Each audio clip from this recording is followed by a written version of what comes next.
nowhere. It never stops. We're trapped. The final act has begun.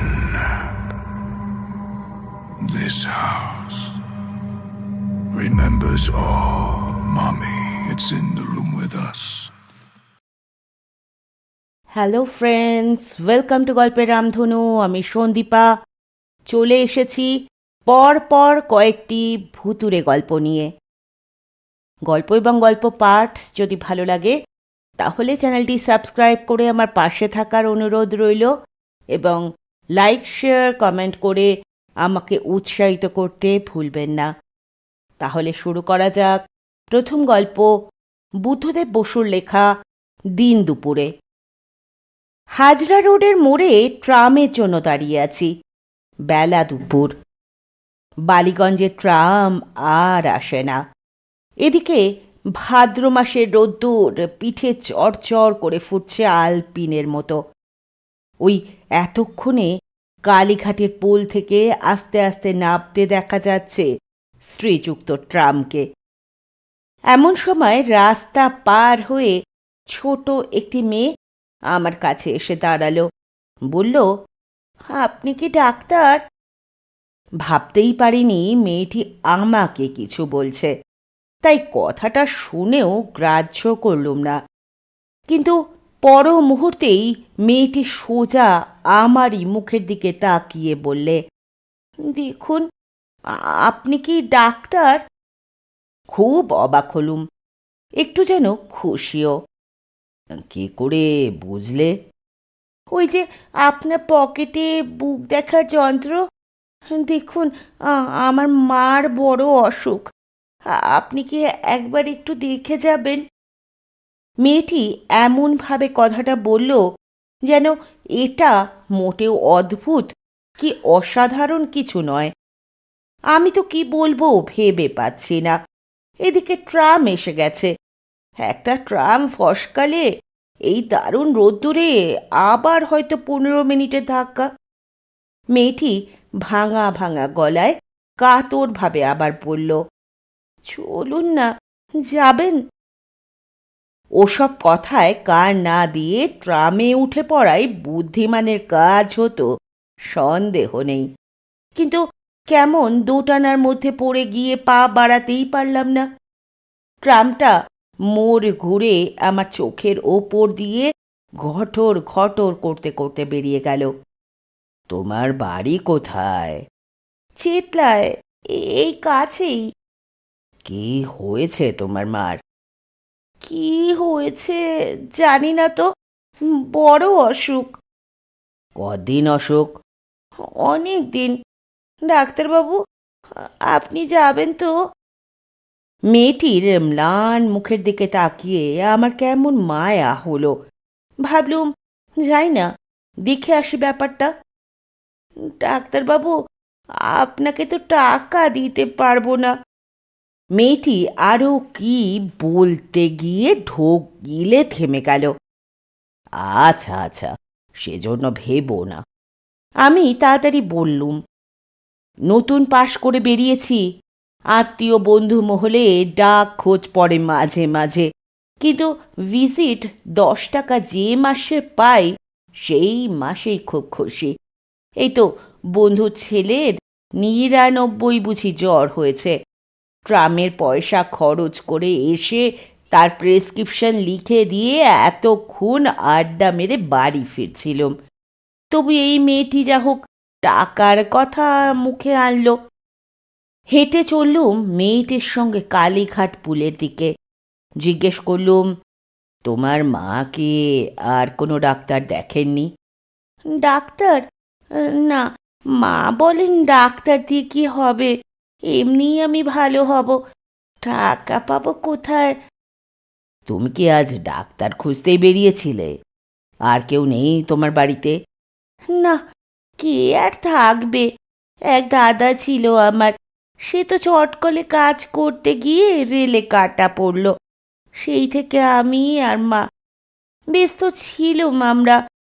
এর মধ্যে কেন অসুখ করলো মার? ডাক্তারবাবু, মা কদিনে ভালো হবেন? আমি ডাক্তারি ধরনে হেসে বললুম, সে এখন কি করে বলি। ডাক্তারবাবু, আজ সকাল থেকে মা যেন কেমন হয়ে আছেন, একবারও চোখ মেলে তাকান না। দেখুন, বাড়ি থেকে আমি বেরিয়ে ছুটতে ছুটতে এত দূরে এসেছি। যদি কোনো ডাক্তার খুঁজে পাই, যদি আমার ওপর কোনো ডাক্তার দয়া করেন। ওই তো সব ওষুধের দোকান, ভেতরে পাতলুন পরা ডাক্তাররা বসে। আমার তো সাহস হয় না ভেতরে ঢুকতে। রাস্তার এদিক ওদিক কেবলই ঘুরছি। এমন সময় আপনাকে দেখেই মনে হলো আপনি আমাকে দয়া করবেন। মা সেরে উঠলে আপনি একদিন এসে খাবেন আমাদের বাড়ি। কি চমৎকার লাউয়ের পাতা দিয়ে মটর ডাল রান্না করেন মা। ছি ছি, এটা কি বললুম! আপনারা কেন গরিবের বাড়িতে খেতে আসবেন? ডাক্তারবাবু, আপনার দয়া আমি কোনো দিন ভুলব না। কিছুক্ষণ পর মেয়েটি জিজ্ঞেস করল, ডাক্তারবাবু, আপনার হাঁটতে কষ্ট হচ্ছে? কিছু না, চলো। মুখে বললুম বটে, কিন্তু কালীঘাট পুল পর্যন্ত আস্তে আস্তেই মনে হতে লাগলো এই মহৎ কাজের ভারটা না নিলেই পারতুম। এমন কত গরিব দুঃখী আছে, বিনা চিকিৎসায় ধুঁকতে ধুঁকতে মরছে, না খেয়ে। তাদের সবার উপকার করতে গেলে নিজেরই। পুল থেকে নেমে জিজ্ঞেস করলুম, আর কত দূর? আমার প্রশ্নে নিতান্ত ব্যাকুল হয়ে মেয়েটি বলল, এই তো, আর একটুখানি। আমার পয়সা নেই, তাহলে নিশ্চয়ই আপনাকে গাড়ি করে নিতুম। ওহ, কত কষ্ট হলো আপনার। বাহ, এইটুকু হাঁটতে পারবো না? অনেক গলি ঘুজি পেরিয়ে শেষ পর্যন্ত এসে পৌঁছলুম। কলকাতার এ অঞ্চলে কোনো দিন আর আসেনি। সত্যি বলতে জায়গাটা ঠিক কলকাতাই নয়, একবারেই পাড়া গা। পুকুর, বন জঙ্গল, কিছু পাকা বাড়ি, কিছু বা খড়ের ঘর। একটা অতি জীর্ণ শ্যাওলা ধরা চুনবালি খসে পড়া একতলা পাকা বাড়ির সামনে মেয়েটি এসে বলল, এই। ভেতরে ঢুকে দেখি মেঝের ওপর মলিন বিছানায় একজন স্ত্রীলোক নিঃসাড় হয়ে শুয়ে আছে। চোখ তার আধো বোজা, খানিক পর পর নিঃশ্বাস পড়ছে জোরে জোরে। মেয়েটি তার কানের কাছে মুখ দিয়ে ডাকলে, মা, মা। কোনো জবাব এলো না। মা, মা, তোমার জন্য ডাক্তার নিয়ে এসেছি, সে দেখো। মা, এই ডাক্তারবাবু তোমাকে ভালো করবেন। চোখ দুটো একবার পলকের জন্য খুলেই আবার বুজে এলো। একখানা হাত বুঝি একটু ওঠাবার চেষ্টা করল। অস্ফুট একটু আওয়াজ হয়তো বেরুলো গলা দিয়ে। মেয়েটি বলল, ডাক্তারবাবু, ভালো করে দেখুন, মাকে আজই ভালো করে দিন। কিছু দেখবার ছিল না, আর একটু পরেই নাভির শ্বাস শুরু হবে। তবু আমরা সব সময় একবার শেষ চেষ্টা করে থাকি। তাড়াতাড়ি বললুম, তুমি একটু বসো, আমি আসছি। মেয়েটি বলল, ডাক্তারবাবু, আপনি আবার আসবেন তো? আমার মা ভালো হবেন তো? এক্ষুনি আসছি ওষুধ নিয়ে, বলে আমি বেরিয়ে গেলুম। ফেরবার সময় রাস্তাটা বোধহয় একটু গোলমাল হয়েছিল। একটু ঘুর পথে এসে সেই বাড়ির সামনে দাঁড়ালুম। রোদ্দুরে ছোটাছুটি করে তখন আমি কানে পি পি আওয়াজ শুনছি, কিন্তু ডাক্তারের নিজের স্বাস্থ্যের কথা ভাববার তখন সময় নয়। ভিতরে ঢুকতে ঠিক যেন পা সরছিল না। কে জানে গিয়ে কি দেখব। দরজাটা খোলা দেখে ঢুকলুম, কিন্তু ঢুকে স্তম্ভিত হয়ে গেলুম। তবে কি আমি ভুল বাড়িতে এলুম? না, ওই তো সেই পুকুর, সেই সুরকির রাস্তা, ওই সুপারি গাছ। 1.5 ঘন্টা আগে এই ঘরটাতেই তো এসেছিল মেয়েটির সঙ্গে। কিন্তু মেয়েটি কোথায়? তার মুমূর্ষু মাই বা কোথায় গেল? ঘরে জিনিসপত্র অবশ্য খুব কমই ছিল, কিন্তু যে কটা ছিল সে কটাই বা কোথায়? তবে কি ওর মা এর মধ্যেই মারা গেল? আর ওর মাকে নিয়ে চলে গেল কেওড়াতলাতে? এত অল্প সময়ের মধ্যে কি করে তা হতে পারে? ঘরে জিনিসপত্র অবশ্য কমই ছিল, একটা লণ্ঠন, দু একটা থালা বাটি, সেগুলো। আস্তে আস্তে আমি ঘরের বাইরে এসে দাঁড়ালাম। তবে কি সমস্ত জিনিসটাই আমার চোখের ভুল, মনের ভুল? এই রোদ্দুরে কি আমার মাথা খারাপ হয়ে গেল? এই তো আমি ঠিক দাঁড়িয়ে, আমার পকেটে ইঞ্জেকশন, সব ঠিক আছে। নাকি আমি ভুল করে ভুল বাড়িতে এসে উপস্থিত হয়েছি? ফ্যাল ফ্যাল করে তাকিয়ে আছি। মাথার উপরে যে আগুন ঝরছে সে খেয়ালও নেই। চারদিকে ছবির মতো সব চুপচাপ। হঠাৎ দেখি টাক পরা একটি আধবয়সী লোক আমার পাশে এসে কখন দাঁড়িয়েছে। কোনোখানে কেউ ছিল না। হঠাৎ কি লোকটা মাটি ফুঁড়ে উঠে এলো। তার দিকে তাকাতেই সে বলল, কি মশাই, বাড়িখানা কিনবেন নাকি? আপনার বাড়ি বুঝি? লোকটা ঠোঁট উল্টিয়ে বলল, হ্যাঁ, আইনত আমারই, কিন্তু কপালে দুর্ভোগ থাকলে খণ্ডা বেঁকে। কোথাকার এক বিধবা পিসি, জন্মে দুবার চোখে দেখিনি মশাই। সংসারে কেউ কোনোখানে নেই। আইনের প্যাচে ঘুরতে ঘুরতে বাড়িখানা এসে পড়ল আমারই ঘাড়ে। আর বলেন কেন, এমন কপাল নিয়েও আসে মানুষ। পিসে টেসলেন 30 বছরে, 20 বছরের ছেলেটা রেলে কাটা পড়ল। পিসি যখন সজ্ঞে গেলেন ভাবলুম ভালোই হলো, একটা মেয়ে ছিল। হঠাৎ থেমে গিয়ে অন্যরকম সুরে লোকটা বলল, ওসব লোকের কথায় কান দেবেন না মশাই, একদম বাজে কথা। আমি কথা বলবার জন্য হাঁ করলুম, কিন্তু আমার গলা দিয়ে আর আওয়াজ বেরোবার আগেই লোকটা বলে চলল, ওই তো 1 ফোঁটা 12 বছরের মেয়ে। তা মাটা যেদিন অক্কা পেল, পরদিনও দিব্যি কড়িকাঠ থেকে ঝুলে পড়ল। একখানাই শাড়ি ছিল পরনে, সেটা দিয়েই কর্ম সারল। কি টেপো মেয়ে মশাই! থাকলে আমরা একটা বিয়ে টিয়ে দিয়ে দিতুম। বাড়িখানা ছিল 3 পুরুষের, একরকম চলে যেত। তা লোকে যা বলে সব বাজে কথা মশাই। হ্যাঁ, ভূত না হাতি? আপনি তো এডুকেটেড লোক, আপনি বলুন, এইসব কথায় কি কান দিতে আছে? নিতে চান তো বাড়িটা খুব সস্তায় ছাড়তে পারি, সব শুদ্ধ 500 টাকা।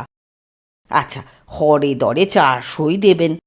যান, জলের দরে পাচ্ছেন। জমিটুকু তো রইল, আপনি ইচ্ছে মতো বাড়ি তৈরি করে নেবেন। অতি ক্ষীণ স্বরে আমি জিজ্ঞেস করলুম, কদিনের কথা এটা? কোনটা? ওই পিসির? তা 2 বছর হবে। পিসির জন্য কোনো ভাবনা ছিল না মশাই। মেয়েটার জন্য বাড়িটার এমন বদনাম হয়েছে যে 5 টাকাতেও কেউ ভাড়া নেয় না। এদিকে ট্যাক্সও তো গুনতে হচ্ছে আমাকে। কি বিপদে পড়েছি! গিলতেও পারিনে, উগরাতেও পারিনে। আমি গরিব মানুষ, আমার ওপর এ জুলুম কেন? থাকি কাছড়াপাড়ায়, রোজ রোজ এসে যে তদবির করব তারও উপায় নেই। আপনি নিন না বাড়িটা কিনে। আচ্ছা, কি দেবেন আপনি বলুন, বলুন না। শুনছিলেন বুদ্ধদেব বসুর লেখা দিন দুপুরে। পরের গল্প শিবরাম চক্রবর্তীর লেখা ভূতরেই আর কি। দেওঘর থেকে দূরে দেহাতের বাড়িটাই পছন্দ করলাম। চেঞ্জে গিয়ে যদি শহরের ঘিঞ্জির মধ্যেই থাকা গেল, তবে আর হাওয়া বদলানো কি, তোমরাই বলো। বাড়িটা বেশ বড়ই, বছরের পর বছর ধরে খালি পড়েছিল। পোড়ো বাড়ি নাকি বলেছিল কে। বিশ্বাস হয় না আমার। শহরের সুখ সুবিধা ছেড়ে এত দূরে মাঠের মধ্যিখানে কে আর বাড়ি ভাড়া করতে আসবে বলো? সেজন্যই ভুতুড়ে বাড়ি বলে অখ্যাতি রটেছে। তাছাড়া কি, অন্তত আমার তো তাই মনে হয়। আমার বেশ পছন্দই হয়েছে বাড়িটা। আমিও একা, বাড়িটাও একাকী। সন্ধ্যার মুখে আমাদের সাক্ষাৎ পরিচয় ঘটে গেল। দীর্ঘকালের ধুলো আর মাকড়সার জাল ভেদ করে ঢুকলাম তো বাড়ির ভেতর। ভূতের আস্তানার মতোই হয়ে আছে বটে, ঘরদোরের কেউ কোনোদিন খবর নেয়নি। এ বাড়ির কোনো ভাড়াটে জুটবে তা বোধহয় কারোর প্রত্যাশাও ছিল না। টেবিল, চেয়ার, চৌকি, আয়না, দেরাজ, আলমারি, খাট, তোশক, বিছানা, বালিশ, আসবাবের কোনো কিছুরই অভাব নেই। ঘুরে ঘুরে দেখলাম, নিজেকেই ঝেড়ে মুছে নিতে হবে এসব। ভুতুড়ে বাড়ি বলে কেউ আসতে চাইল না আমার সঙ্গে। মোটা বেতনের লোভ দেখিয়েও সারা দেওঘর খুঁজে একটা চাকর জোগাড় করা গেল না। যাক, নিজেই সব ঠিকঠাক করে নেব। আজ তো নয়, সেই কাল সকালে হবে সে সমস্ত। এখন কেবল খাটটা ঝেড়ে মুছে বিছানা বালিশ পেতে আজকের রাতের মতো বিছিয়ে নিতে পারলেই হয়। আপাতত তাই করা গেল। কিন্তু ঘরের মেঝেতে পড়ে রইল বহুদিনের জড়ো করা ধুলো। চারধারের পুঁজি করা ধুলো বালি জঞ্জালের মধ্যে খুব স্বচ্ছন্দ বোধ করছিলাম না। কিন্তু কি আর করা যাবে, এখন রাত্রের মুখে একা একা পরিষ্কার করা সম্ভব নয় কিছুতেই। আলো জ্বালালাম, উস্কে দিলাম ওর শিখাটা। ইজি চেয়ারটায় বসলাম গিয়ে। চারধার নির্জন আর নিস্তব্ধ। আপনা থেকেই কেমন গা ছমছম করতে থাকে। মনে হলো আমি যেন কবরের মধ্যে রয়েছি। যারা মরে গেছে তাদের শান্তি ভঙ্গ করতে এসেছি এখানে। মনটাকে অন্যদিকে ঘোরাতে চেষ্টা করলাম। যেসব দিন চলে গেছে তার স্মৃতি ফিরিয়ে আনতে চাইলাম। কত পুরনো দৃশ্য, আধ ভোলা মুখ, মধুর কণ্ঠস্বর, কত গান যা আগে লোকের খুব প্রিয় ছিল, কিন্তু আজকাল কেউ গায় না আর। মনের মধ্যে আনাগোনা করতে লাগলো। ঘণ্টা দুয়েক এইভাবে কাটালাম। নিঃসঙ্গতার বোধ প্রায়শ ক্রমশই আমাকে আচ্ছন্ন করল। বাতি নিভিয়ে আস্তে আস্তে গিয়ে বিছানায় আশ্রয় নিলাম। আমার মনে হতে লাগলো কোনো বক রাক্ষস এ ঘরে ঘুমিয়ে আছে, এক্ষুনি জেগে উঠে আমাকে বকে দেবে, কিংবা কোনো তারকা রাক্ষসী এক্ষুনি তাড়া করবে আমায়, কিংবা কুম্ভকর্ণই কিনা কে জানে, যার ঘুম ভাঙালে সর্বনাশ। এর মধ্যে কখন বৃষ্টি পড়তে শুরু করেছে, বাতাস শো শো করছে। আমি তাই শুনতে শুনতে ঘুমিয়ে পড়লাম কখন। হঠাৎ আমার ঘুম ভেঙে গেল। সব নীরব নিস্তব্ধ, কেবল আমার আর্ত হৃদয় বাদে। তার গুড় গুড় আওয়াজ আমি স্পষ্ট শুনছিলাম। গায়ে কম্বল মুড়ি দিয়ে শুয়েছিলাম। কম্বল আস্তে আস্তে, কথা নেই বার্তা নেই, আমার পায়ের দিকে সরে যেতে শুরু করল। কেউ সে ধার থেকে সেটাকে টানছে যেন। আমার নড়বার চড়বার, এমনকি প্রতিবাদ করবার পর্যন্ত শক্তি রইল না। যতক্ষণ না আমার কোমরের স্তক খালি হলো, কম্বল সরতেই থাকল। কি আর করি, ভদ্রতা রাখা আর চলে না দেখে টানাটানি শুরু করে দিলাম। অনেক ধস্তাধস্তি করে কম্বলটাকে ধরে এনে আপাদমস্তক ঢেকে দিলাম। আবার আমি কান পেতে প্রতীক্ষায় রইলাম, কি হয় দেখি। আবার কম্বল সরতে শুরু হলো। এবার পা বরাবর গিয়ে পৌঁছল। আবার তাকে পা থেকে টেনে আনলুম। এমনি করে অপরিচিত বন্ধুর সঙ্গে আমার অদৃশ্য টাগ অফ ওয়ার চলতে থাকলো। যখন তৃতীয়বার কম্বল সরে গেল তখন টানবার শক্তি পর্যন্ত আমার রইল না। এবার কম্বলটা একেবারে উধাও হয়ে গেল। আমি হতাশ হয়ে অস্ফুট ধ্বনি করলাম। পায়ের কাছ থেকে প্রতিধ্বনির মতো সেই সুরের প্রত্যুত্তর এলো। আমার কপাল ঘেমে উঠল। মনে হলো যা বেঁচে আছি তার চেয়ে ঢের বেশি পরিমাণে আমি মারা গেছি নিশ্চয়ই। কিছু পরেই হাতির পায়ের মতো একটা থপ থপ শব্দ ঘরময় ঘুরে বেড়াতে লাগলো। মানুষের পায়ের শব্দ কখনোই এমন হতে পারে না, অবশ্যই অতি মানুষের কথা বলা যায় না। থপথপে আওয়াজটা দরজার দিকে এগিয়ে গেল শুনলাম। হুড়কো এবং দরজা না খুলেই বেরিয়ে গেল বাইরে। মানসিক উত্তেজনা শান্ত হলে আমি আপন মনে বললাম, এ হচ্ছে স্বপ্নই, স্বপ্ন ছাড়া কিছু নয়, ভয়ঙ্কর একটা দুঃস্বপ্ন। ভাবতে চেষ্টা করছি যে হয় এ বিভ্রম, নয় শুধু মায়া, তাছাড়া আর কিছু হওয়া সম্ভব নয়। এবং ক্যামেরার সামনে লোক যেমন করে থাকে তেমনি একটু হাসতেও যাচ্ছি। এমন সময় শুনতে পেলাম দূরে এবং নাতি দূরে বাড়ির যত দরজা জানলা জোরে জোরে খুলছে আর বন্ধ হচ্ছে। এও কি তবে মতিভ্রম?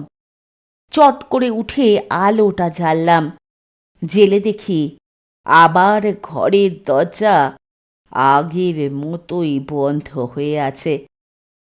অকস্মাৎ খুলবার এবং বন্ধ হবার কোনো অভিসন্ধি নেই তার। তখন আরামের নিঃশ্বাস ফেলে চুরুট ধরিয়ে আমার ডেক চেয়ারটায় এসে বসলাম। হঠাৎ একটা দৃশ্য দেখে আমার আপাদ পিলে চমকে উঠল। চুরুট খসে পড়ল হাত থেকে। শ্বাস প্রশ্বাসও ভারী সংক্ষিপ্ত হয়ে এলো আমার।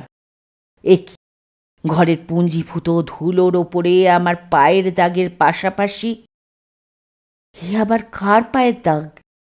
এত বড় দাগ যে তার তুলনায় আমার পায়ের দাগ শিশুর বলে সন্দেহ হয়। পূর্বে যে বন্ধুটি কম্বল ধরে টানাটানি করে গেছে, এ কি তারই শ্রীচরণের চিহ্ন? ভয় ভয়ে বিছানায় ফিরে এলাম। সঙ্গে সঙ্গে বাতিটাও আপনা থেকেই নিভে গেল। অনেকক্ষণ ধরে অন্ধকারের দিকে তাকিয়ে কান খাড়া করে পড়ে রইলাম।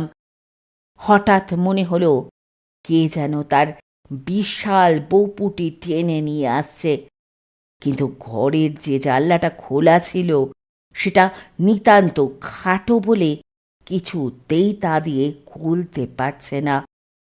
আমি ক্ষীণ কণ্ঠে বললুম, বন্ধু, তোমার ওই গুদা পা নিয়ে এ ঘরে এসো না, বেজায় স্থানাভাব। কিন্তু সে যে কর্ণপাত করেছে এমন মনে হলো না। খানিক পরে পরে একটা ভয়ানক গোলমাল দরজার বাইরে অবধি এসে একটু ইতস্তত করে ফিরে যাচ্ছিল যেন। আমার বিছানার চারপাশে ফুসফুস গুজগুজ শুনতে পেলাম। ভারী নিঃশ্বাসের শব্দ, অদৃশ্য পাখার ঝটপট আর কিরকম একটা গুমরোনো আওয়াজ। ভারী মুশকিলেই পড়লাম আমি, কেননা আমার স্পষ্ট বোধ হলো ঘরে যেন কারা এসেছে, আমি আর একলা নই। ঈষৎ উজ্জ্বল কি যেন একটা বালিশে পড়ল, তার দু ফোঁটা পড়ল আমার মুখে। পড়েই গোলে তরল শীতলতা হয়ে মুখময় ছড়িয়ে গেল।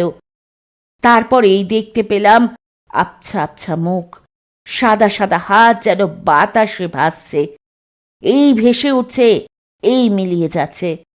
বুঝলাম আমার অবিলম্বে দরকার হয় আলো, নয় মৃত্যু। অবশ্যই মৃত্যুর চেয়ে আলোটাই বেশি বাঞ্ছনীয়। ভয়ে অবশ হয়ে গেছে সারা দেহ। আস্তে আস্তে যেমন উঠতে গেছি, কার চ্যাপটা হাতের সঙ্গে আমার মুখের ঠোকাঠুকি বেঁধে গেল। এই অনাকাঙ্ক্ষিত মিলনের জন্য আমি একেবারেই প্রস্তুত ছিলাম না। ধড়াস করে বিছানায় শুয়ে পড়লাম। আবার তার খানিক বাদে বোধ হলো একটা কাপড় চোপড়ের খসখস শব্দ ঘর থেকে বেরিয়ে যাচ্ছে। ফের সব চুপচাপ। কতকালের রোগীর মতো আমি বিছানা ছেড়ে উঠলাম। কম্পিত হাতে বাতি জ্বালালাম। আলো জেলে ধুলোর পরে যেসব ভয়ানক পায়ের দাগ পড়েছে তারই গবেষণা করছি। হঠাৎ বাতি যেন নিবু নিবু হয়ে এলো। সেই মুহূর্তে আবার হাতির পায়ের শব্দটা দরজার কাছাকাছি এসে যেন কিছু চিন্তা করবার অজুহাতেই থমকে থেমে গেল। বাতিটা নিবু নিবু হয়ে এসে কেমন নীল আলো বিকিরণ করে কেন জানি না সারা ঘরটা ছায়াপথের আলোয় ভরিয়ে দিল।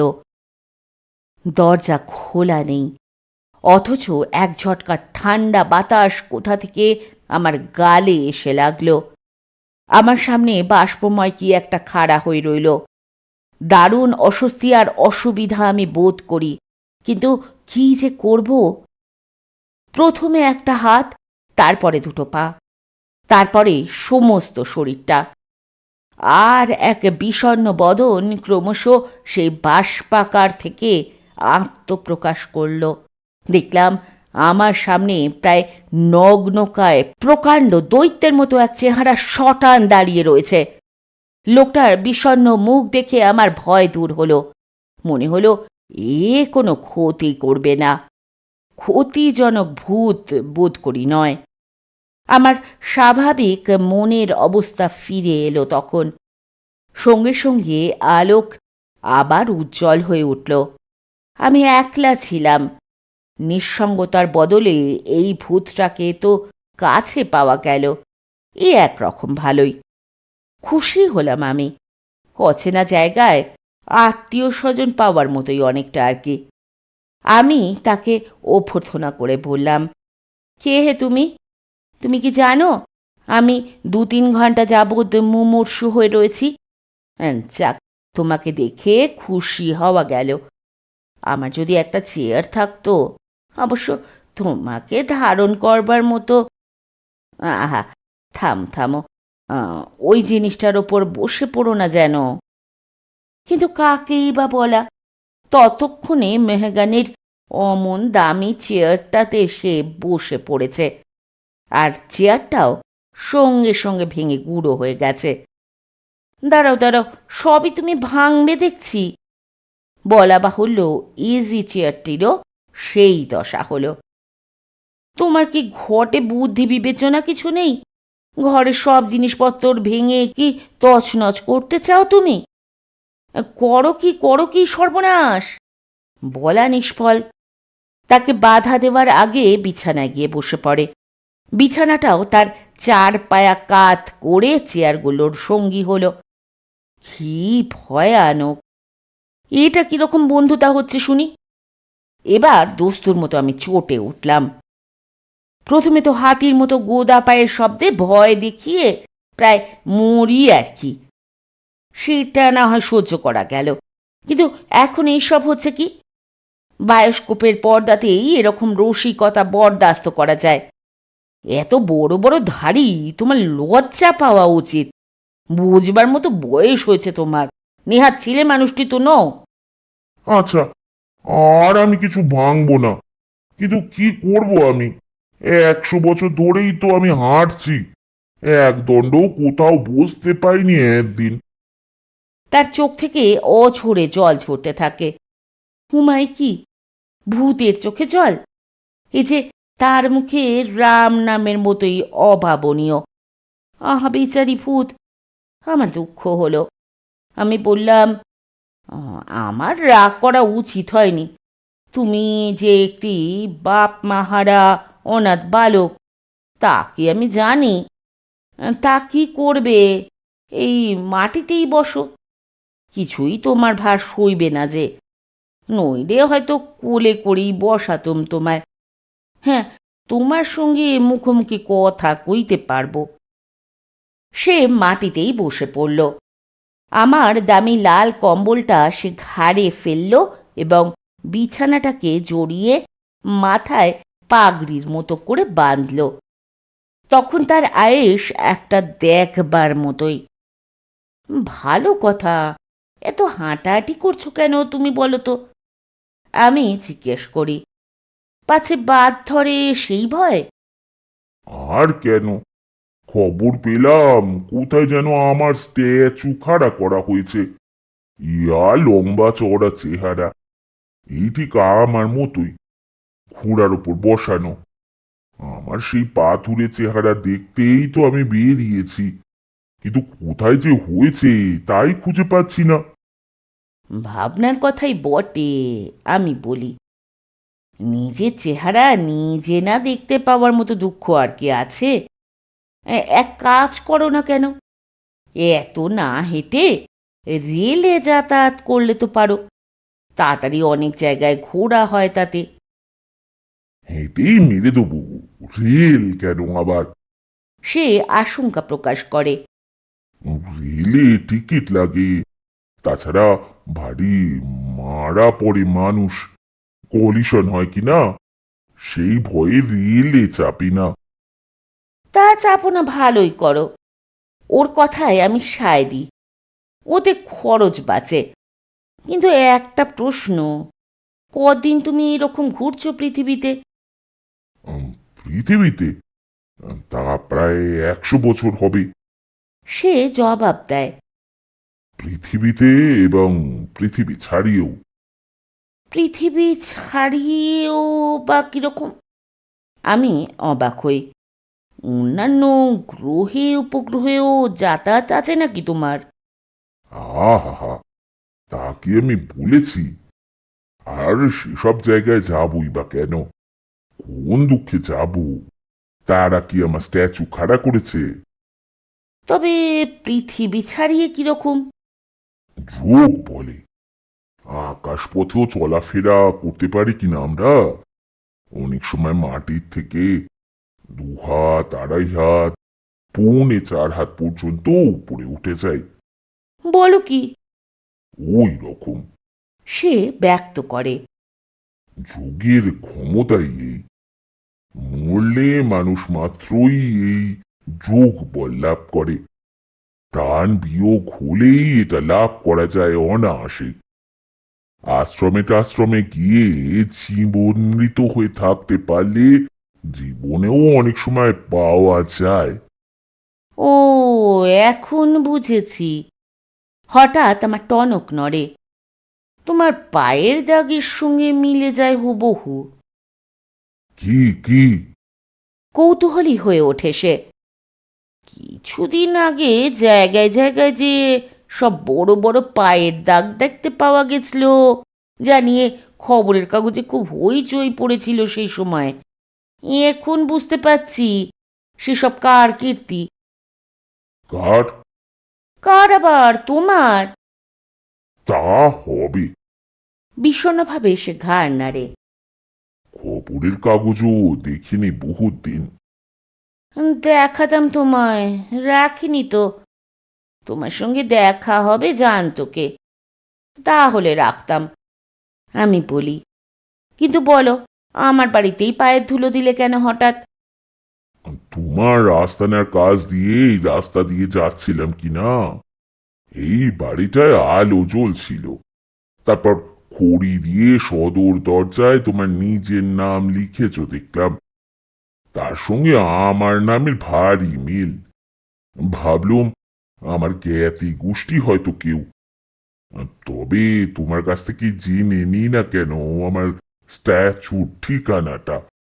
যাক, তুমি যখন জানোই না, তখন আর বৃথা বসে থেকে কি লাভ? আমার পথে আমি বেরিয়ে পড়ি আবার। তোমার নামটা কি তা তো আমায় বলে গেলে না।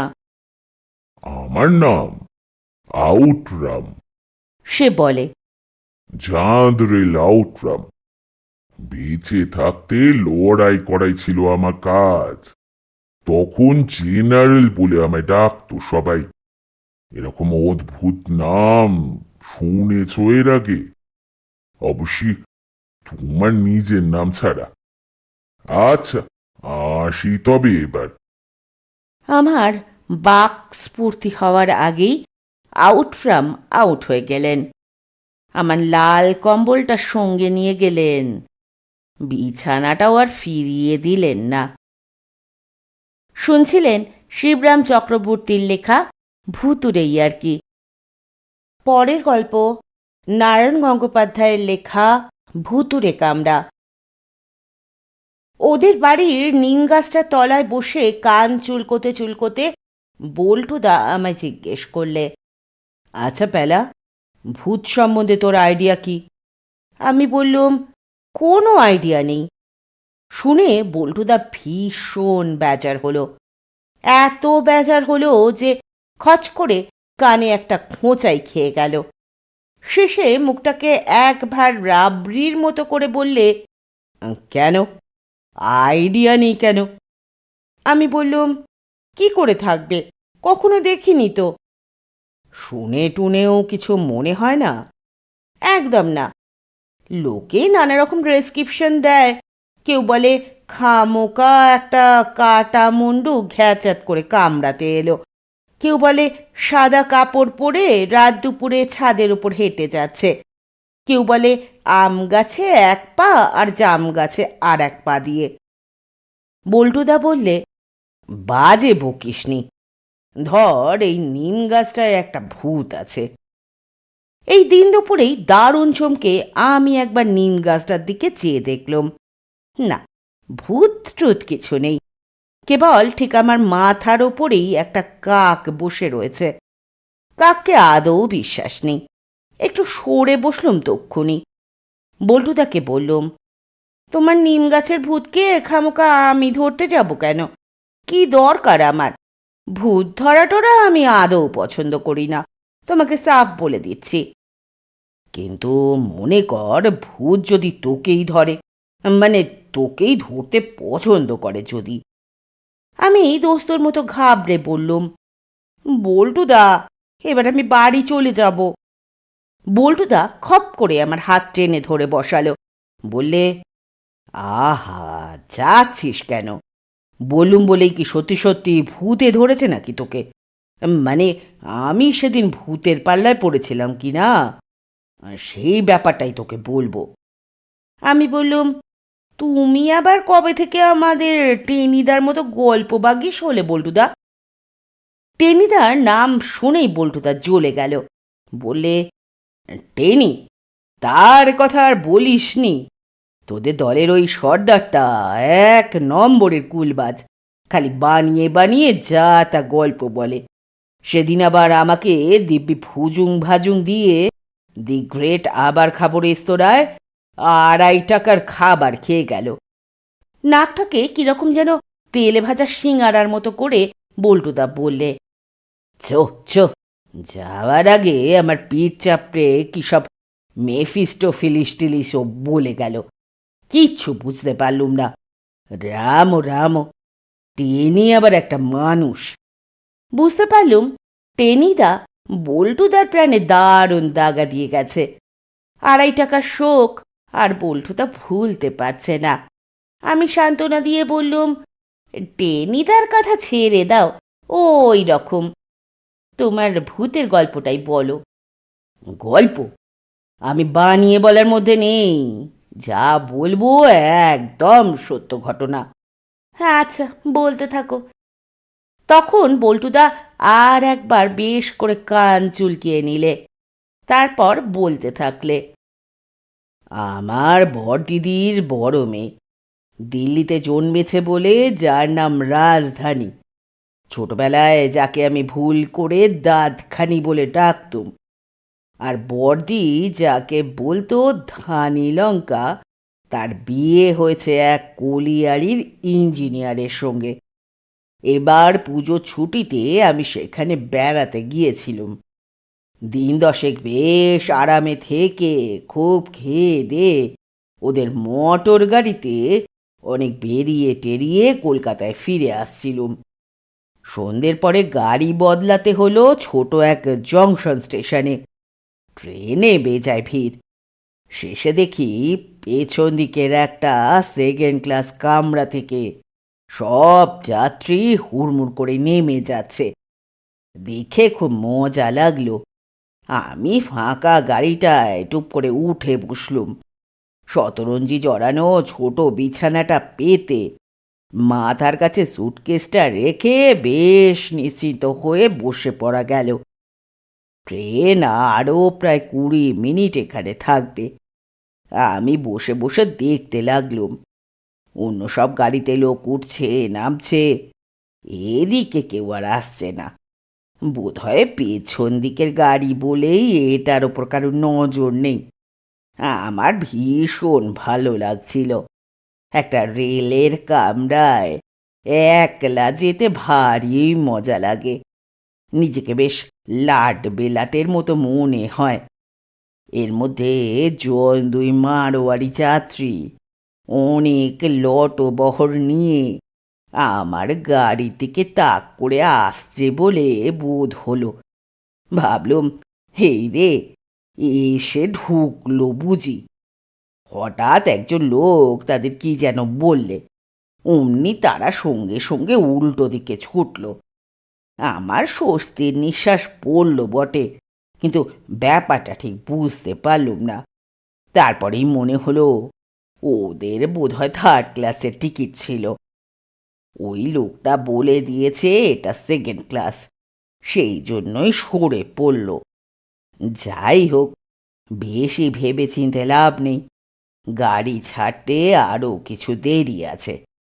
কিন্তু আমি আর বসতে পারছিলুম না। একে তো আসবার আগে বিস্তর খাইয়েছে। বলেছে, ছোট মামা, রেলে খালি পেটে যেতে নেই, শরীর খারাপ করে। আমিও তাই শুনে লুচি মাংস মিষ্টিতে গলা পর্যন্ত ঠেসে নিয়েছি। 3 ঘন্টা পেরিয়ে গেল, পেটে এখনো 1.5 মণ ভাত। তার রাত প্রায় 10:30 বাজে। দারুণ ঘুম পাচ্ছিল।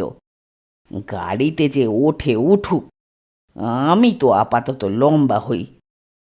যা ভাবা তাই করা। আমি শুয়ে পড়লুম। গাড়ি ছাড়তে বোধহয় মিনিট 10 দেরি ছিল তখনও, কিন্তু আমার ঘুমিয়ে পড়তে 3 মিনিটও লাগলো না। আর সেই ঘুমের ভেতরেই টের পেলুম ট্রেনের হুইসেল বাজছে। কামরাটা নড়তে আরম্ভ করেছে। প্রাণপণ চেষ্টায় আধখানা চোখ খুলে দেখলুম অন্য যাত্রী আর কেউ ওঠেনি। নিশ্চিন্তে ঘুমোনো যাক তবে। নিশ্চিন্তেই আমি ঘুমোলুম। রাত তখন কত হয়েছে জানি না, হঠাৎ আমার চটকা ভাঙল। ভীষণ মশা কামড়াচ্ছে, আর কি রকম একটা অদ্ভুত গন্ধ নাকে লাগছে। চমকে চেয়ে দেখি গাড়িটা দাঁড়িয়ে রয়েছে। কামরার নিতল অন্ধকারে গোটা চারেক আলো জ্বলছিল, পাখা ঘুরছিল, কিন্তু এখন আলো নেই, পাখাও চলছে না। ব্যাপারটা কি? বাইরে তাকালুম, কিচ্ছু দেখা যাচ্ছে না। শুধু কালো পাঁচিলের মতো থমথমে অন্ধকার। সে অন্ধকারে একটাও তারা নেই, জোনাকি নেই, কিচ্ছু নেই। জানলার অন্যদিকে তাকালুম, ঠিক একই দৃশ্য। যেন রাতারাতি গাড়িটাকে কেউ একটা আলকাতরার সমুদ্রের ভেতরে তলিয়ে দিয়েছে। তারপরে মনে হলো কেবল আলকাতরা নয়, ধোঁয়ার মতো কি যেন কুণ্ডলি পাকিয়ে উঠেছে তার ভেতর। নিশ্চয়ই কুয়াশা। ব্যাপারটা কি? রাত যে কখনো এত অন্ধকার হয় সে আমি স্বপ্নেও জানতুম না। আকাশে যদি ঘন কালো মেঘ দেখা দেয়, তার ভেতরেও অন্তত আবছা একটা আলোর আভাস থাকে। মাঝে মাঝে বিদ্যুৎ চমকায়। তাও যদি না হয়, লাইনের ধারে ঝোপে জঙ্গলে অন্তত দুটো একটা জোনাকির ফুলকি জ্বলে। এমন কাণ্ড তো কখনো দেখিনি। ট্রেন কি কোনো স্টেশনে থেমে আছে? তাহলে আলো কই? স্টেশনের বাইরে লাইন ক্লিয়ার না পেয়ে দাঁড়িয়ে রয়েছে? তাহলে সিগন্যালের বাতিও তো দেখা যাবে। কোথায় সেসব? এদিকে একটা অদ্ভুত গন্ধ পাক খাচ্ছে আমাকে ঘিরে ঘিরে। আর কি নিদারুণ ভাবে যে মশা কামড়াচ্ছে, সে আর তোকে কি বলবো প্যালা। তার উপর দুর্দান্ত গরম। আমি বসে বসে ঘামতে লাগলুম। বেঞ্চির ওপর পা ছড়িয়ে বসেছিলুম। মশাদের যত নজর দেখছি পায়ের ওপরেই। শেষে জেরবার হয়ে যেই একটা চাটি হাঁকড়েছি, তোকে কি বলবো প্যালা, সেটা আমার পায়ে লাগলো না। খড়খড়ে লোমওয়ালা নরম কি একটা জিনিসের ওপর ঘপাং করে গিয়ে চড়টা পড়ল। ঘুঁত করে কি একটা বিটকেল আওয়াজ হলো। কালো মতন কে যেন শূন্যে লাফিয়ে উঠল। আমার চোখের সামনে দুটো সবুজ আগুন দপ দপ করে উঠল। তারপরেই কি যেন ধপাত করে বাইরে পড়ে গেল। আমি বুঝতে পারলুম কামরার দরজাটা খোলা। উঠে বন্ধ করব কি? হাত পা আমার আতঙ্কে ঠান্ডা হয়ে এলো। কে কালো জীব? কি সে? ট্রেনের ভেতরে সে আমার পায়ের কাছে কোত্থেকে এলো? কেনই বা চড় খেয়ে ঘুঁত করে লাফিয়ে উঠল আর লাফিয়েই বা গেল কোথায়? অমন অস্বাভাবিক দুটো সবুজ চোখই বা কেন? আর সে চোখে কোনো হিংস্র প্রতিহিংসা লুকিয়েছিল? তবে কি এসব ভৌতিক ব্যাপার? ব্যাস, মনে করতেই আমার মাথার চুল খাড়া হয়ে গেল। এইবার বুঝতে পারলুম গাড়িটার এই কামরাটা নিশ্চয় ভুতুরে। তাই জংশন স্টেশনে লোকগুলো সব হুড়মুড়িয়ে এই গাড়ি থেকে নেমে পালিয়েছে। তাই মারোয়ারি দুজন এই গাড়িতে উঠতে এসেও অমন ঊর্ধ্বশ্বাসে উল্টো দিকে দৌড় দিয়েছে। আর আমি এমন নিরেট গর্ধব যে এসব দেখেও কিছু বুঝতে পারিনি। এই মারাত্মক ভুতুরে কম্পার্টমেন্টে উঠে নিশ্চিন্তে ঘুম লাগিয়েছি। কি করব এখন?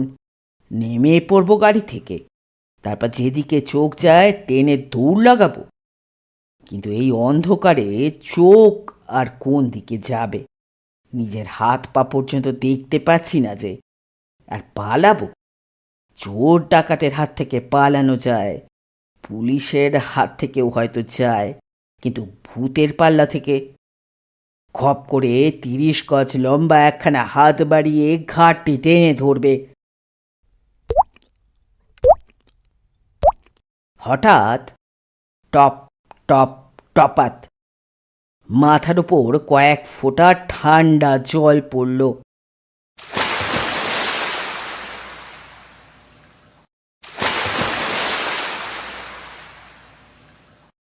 তারপরেই বাইরে বিটকেল ছাড়াত ছাড়াত আওয়াজ।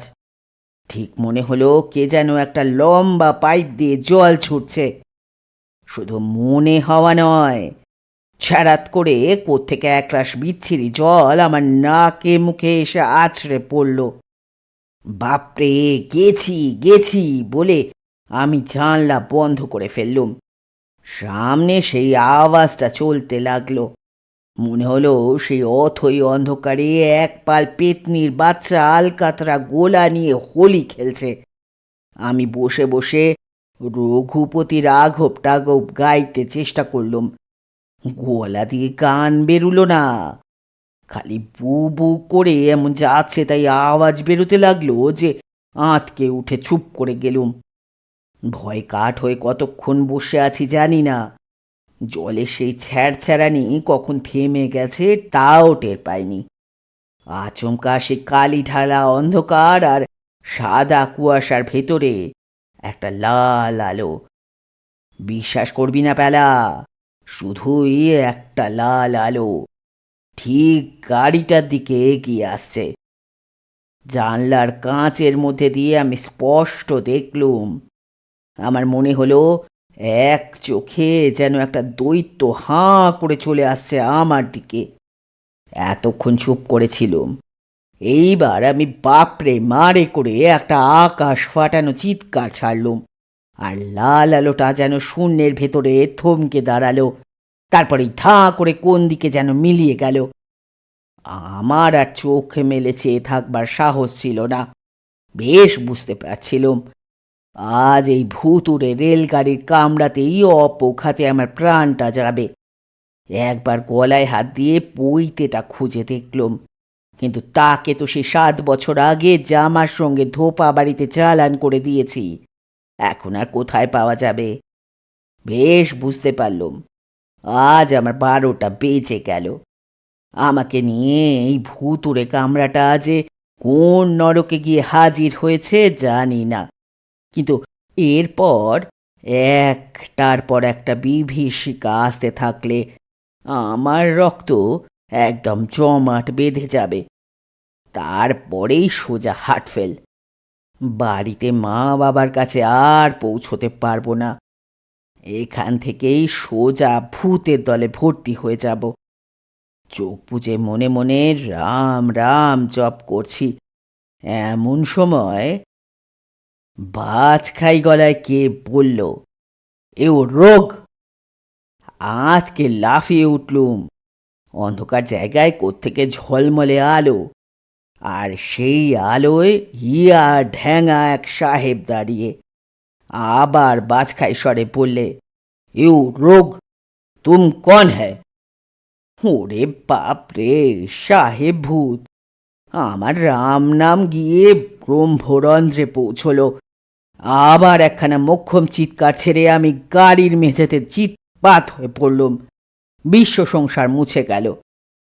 এই পর্যন্ত বলে বল্টুদা থামল। আমি আকুল হয়ে বললুম, তারপর? তারপর আর কি, ভীষণ যাতা ব্যাপার। মানে? মানে আবার কি, কামরাটা খারাপ। জংশন স্টেশনেই সেই জন্য ট্রেন থেকে কেটে নিয়ে শেডের মধ্যে ঢুকিয়েছিল আমাকে শুদ্ধ। ঘুমের ঘোরে কিচ্ছু টের পাইনি আমি। জুত পেয়ে একটা কালো কুকুর আমার বিছানায় এসে উঠেছিল। গাড়ি ধোবার জল ছচ্ছর করে আমার মুখে এসে পড়েছিল। লাল লণ্ঠন হাতে একটা কুলি এদিকে আসছিল। আমার চিৎকারে ভয় পেয়ে ডেকে এনেছিল ওদের ইন্সপেক্টরকে, আর তাকে দেখেই আমার দাঁত কপাটি লেগে গিয়েছিল। আমি বললুম, বল্টুদা বললে, হ্যাঁ হ্যাঁ, আমি তোদের টেনিদার মতো বানিয়ে বানিয়ে গল্প বলি না, এ হলো রিয়াল ভূতের ব্যাপার। আচ্ছা, এবারে বাড়ি যেতে পারিস। এই বলে বল্টুদা উঠে পড়ল। হনহন করে নিজেই হেঁটে চলে গেল আলেকজান্ডারের ভঙ্গিতে। পরের গল্প বিমল করের লেখা সেই আশ্চর্য লোকটি। অনেক দিন আগেকার কথা বলছি। আমার ছিল তখন 15-16 বছর বয়স। আমি ঠাকুমা আর ছোট কাকার সঙ্গে কাশী গিয়েছিলাম বেড়াতে। ফেরার সময় একটা কাণ্ড ঘটেছিল, যার কোনো অর্থ আমরা কেউ খুঁজে পাইনি, আজও পাই না। কোন গাড়ি, কি তার নাম ছিল, আজ আমার কিছু মনে নেই। দুপুর নাগাদ আমরা কাশী থেকে মোগলসরাই স্টেশনে এসে রেলে চড়েছিলাম। তখন ওই দিককার রেলের নাম ছিল EIR, মানে ইস্ট ইন্ডিয়ান রেলওয়ে। এখনকার মতন মাত্র 2টো ক্লাসও ছিল না, ছিল 4টে, ফার্স্ট, সেকেন্ড, ইন্টার, থার্ড। আজকাল রেলের কামরা মানেই যেন একটা ছোটোখাটো মেলা, গিস গিস করে লোক। তখনকার দিনে এত ভিড়টির কোনো গাড়িতেই থাকতো না, মেল এক্সপ্রেস গাড়িতে তো নয়। আমাদের গাড়িটা বোধহয় এক্সপ্রেস গাড়ি ছিল, কেননা সব স্টেশনে থামছিল না। দুপুরের শেষ দিকে গাড়িতে উঠেছি। ইন্টার ক্লাস কামরা, জনা 6 মাত্র যাত্রী আমাদের কামরায়। একদিন পরে কালী পুজো। দুর্গা পুজোর পর গিয়েছিলাম কাশীতে, ফিরছি কালী পুজোর আগে। আসবো ধানবাদ, বাবার কাছে, নিজেদের বাড়িতে। সাসারাম এসে পৌঁছতে সন্ধে হয়ে গেল। তখন ওদিকে শীত পড়তে শুরু করেছে সবে। ওসব দিকে পুজোর পরই শীত এসে পড়ে। হেমন্তকাল বুঝতে বুঝতেই কখন যেন জব্বর শীত এসে যায়। সাসারামে শের শাহের সমাধি শুনেছি। গাড়ি যখন সাসারামে এসে পৌঁছলো তখন এত অন্ধকার যে আমার চোখে বাইরের কিছুই ধরা পড়ল না। এমনকি স্টেশনটাও যেন টিম টিম করছে। সাসারাম থেকে গাড়ি ছাড়ার সময় একজন ভদ্রলোক এসে গাড়িতে উঠলেন। গায়ে লম্বা রেলের কোট, ওভারকোট ধরনের, পরনে রেলের প্যান্ট, গলায় একটা রুমাল জড়ানো, মাথায় বারান্দা মার্কা রেলের টুপি, মাথায় বেশ লম্বা। ভদ্রলোক যখন উঠলেন গাড়িটা তখন ছাড়ছিল। উনি ওঠার সঙ্গে সঙ্গে কামরার বাতিগুলো দপ করে নিভে গেল। অবশ্য কয়েক মুহূর্ত পরেই আবার জ্বলে উঠল। লোকটিকে ভালো করে দেখাই যাচ্ছিল না। টুপিটা এমন করে নামানো যে চোখের তলায় গিয়ে ঠেকেছে। সঙ্গে কোনো মালপত্র নেই, ঝাড়া হাত পা। উনি কামরায় উঠেই এদিক সেদিক তাকিয়ে সোজা বাঙ্কে উঠে শুয়ে পড়লেন, জুতো সমেত। শুয়ে পড়ে মাথার টুপিটা এমন করে মাথার ওপর চাপা দিলেন, মনে হলো কামরার আলো যেন চোখে না লাগে সেই ব্যবস্থা করে নিলেন। যেটুকু দেখলাম ভদ্রলোককে, বুঝতে পারলাম রেলের লোক আর অ্যাংলো ইন্ডিয়ান। আমার বাবা রেলের চাকুরে। ছেলেবেলা থেকে রেলের লোক দেখতে দেখতে কেমন একটা আন্দাজ হয়ে গিয়েছে। গোমো আর ধানবাদে অজস্র অ্যাংলো ইন্ডিয়ান দেখেছি যারা রেলেই কাজ করে।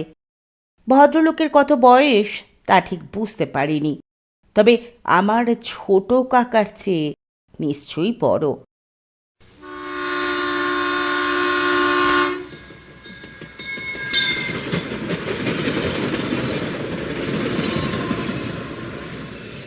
গাড়ি চলতে শুরু করলো। একটা বেঞ্চিতে আমরা, ঠাকুমা, ছোট কাকা আর আমি। আর একটা বেঞ্চিতে এক বেহারি ভদ্রলোক শুয়েছিলেন। তিনিও কাশি ফেরত, সঙ্গে বিস্তর মালপত্র। অন্য বেঞ্চিতে এক সাধু বাবা, সঙ্গে তার কোনো মারোয়ারি শিষ্য। সাধু বাবার গায়ে গেরুয়া বস্ত্র এইমাত্র, নয়তো তিনি একেবারে সাধারণ মানুষের মতন হিন্দিতেই কথাবার্তা বলছিলেন, বিড়ি টানছিলেন। আমার কাকা ট্রেনে উঠলেই ঢুলতে শুরু করেন।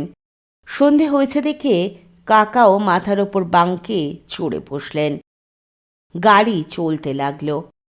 ঠাকুমা বোধহয় জপ তপ শুরু করলো মনে মনে।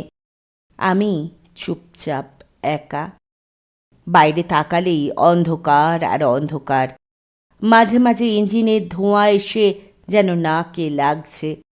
কয়লার গুঁড়ো উড়ছে, আর থেকে থেকে ধোঁয়ার সঙ্গে আগুনের ফুলকি জোনাকির মতন অন্ধকারে ছিটকে পড়ছে। এইভাবে সোন নদী পেরিয়ে গেলাম।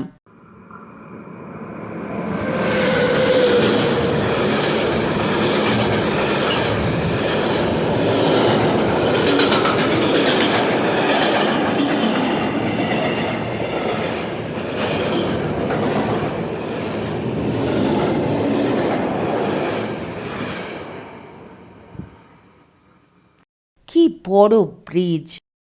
ট্রেন ছুটছে। ছুটতে ছুটতে গয়াও এসে গেল। তখন রাত হয়ে গিয়েছে। গয়া থেকে গাড়ি ছাড়ল। খাওয়া দাওয়া শেষ আমাদের। কাকা আবার বাঙ্কে উঠে ঘুম লাগালেন। বেহারি ভদ্রলোক খাওয়া শেষ করে ঢেকুর তুলতে লাগলেন বড় বড়। সাধু বাবা শিষ্য সমেত গয়ায় নেমে গেছেন। নতুন কেউ চড়েনি। সেই অ্যাংলো ইন্ডিয়ান ভদ্রলোক কিন্তু একইভাবে শুয়ে আছেন, ঘুমোচ্ছেন নিশ্চয়ই। ট্রেনে রেলের বহু লোকই যাতায়াত করে এক স্টেশন থেকে অন্য স্টেশন। কাজে কর্মে যায়, কাজ শেষ করে বাড়ি ফেরে। কাজেই ভদ্রলোক সম্পর্কে আমার কোনো কৌতূহল হয়নি। গয়া আর কোডারমার মধ্যে, কোডারমার আগে মস্ত জঙ্গল। বিহারে এত বড় জঙ্গল খুবই কম। লোকে বলে গুরপা গুঝান্ডির জঙ্গল।